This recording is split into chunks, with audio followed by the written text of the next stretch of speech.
अगर आपको लगता है कि सड़क पर दिखने वाला हर कुत्ता सामान्य होता है तो यह आपकी सबसे बड़ी गलती है। अभी कुछ ही दिन पहले एक इंसान अपने काम से घर लौट रहा था। रास्ते में एक कुत्ता उसके पास आया। उसने सोचा कि शायद कुत्ता खेलना चाहता है, लेकिन अचानक कुत्ते ने उसके पैर में काट लिया। उस इंसान ने इसे मामूली घाव समझकर नजरअंदाज कर दिया। सोचा थोड़ा दवा लगा दूंगा, ठीक हो जाएगा। लेकिन यहीं उसने सबसे बड़ी भूल की, क्योंकि कुत्ते का काटना मजाक नहीं होता, यह जिंदगी और मौत का खेल है। लोग सोचते हैं रेबीज सिर्फ छोटे बच्चों को होता है, लेकिन यह गलतफहमी आपकी जान भी ले सकती है। रेबीज किसी भी उम्र के इंसान को हो सकता है, और अगर कुत्ता संक्रमित है तो उसके काटने के बाद वैक्सीन न लेने पर इंसान रेबीज से बच ही नहीं सकता। इस बीमारी का एक बार असर शुरू हो जाए तो कोई दवा काम नहीं करती और डॉक्टर भी हाथ खड़े कर देते हैं। इसीलिए कहा जाता है कि रेबीज का इलाज नहीं, सिर्फ रोकथाम है। सोचिए वह इंसान जिसकी जिंदगी में सब कुछ ठीक चल रहा था, बस एक आम रात, एक आम रास्ता, एक आम कुत्ता, लेकिन उसी रात उसकी जिंदगी बदल गई। दूसरे दिन हल्का बुखार, बेचैनी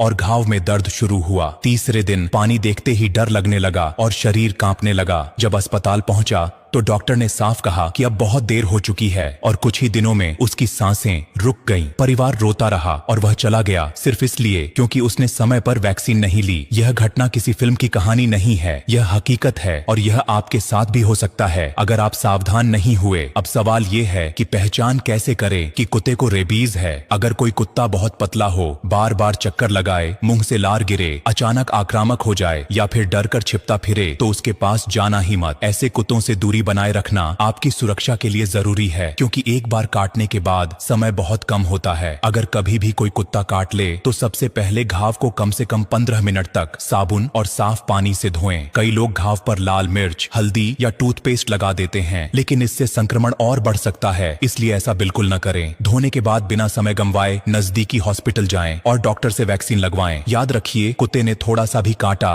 या नाखून से खरोंच दी, खून निकला या नहीं निकला, फिर भी अस्पताल जाना जरूरी है। कई लोग सोचते हैं कि अगर कुत्ते को घर में खिलाते हैं तो उसे रेबीज नहीं होगा, पर सच यह है कि अगर आपका पालतू कुत्ता बाहर किसी संक्रमित कुत्ते से लड़ाई कर ले तो वह भी संक्रमित हो सकता है। इसलिए सिर्फ अपने मन की सोच पर भरोसा न करें, डॉक्टर से सलाह जरूर लें। गांव हो या शहर, गरीब हो या अमीर, रेबीज किसी को नहीं छोड़ता। इसीलिए हर इंसान को इस बीमारी के बारे में जानकारी होना बहुत जरूरी है, ताकि समय रहते अपनी और परिवार की जान बचा सकें। और हाँ, एक बात कभी न भूलिए कि रेबीज होने के बाद वापस जिंदगी मिलना नामुमकिन है। इंसान धीरे धीरे बोलना भूल जाता है, पानी पीना तो दूर, देखकर भी डरने लगता है, शरीर पर कंट्रोल खत्म हो जाता है और आखिरी में सांस रुक जाती है। इतना दर्दनाक अंत किसी को भी नहीं मिलना चाहिए। इसलिए आज ही यह समझ लीजिए कि कुत्ता काटे तो शर्म, डर या लापरवाही छोड़कर सीधा अस्पताल भागना है, क्योंकि यह छोटी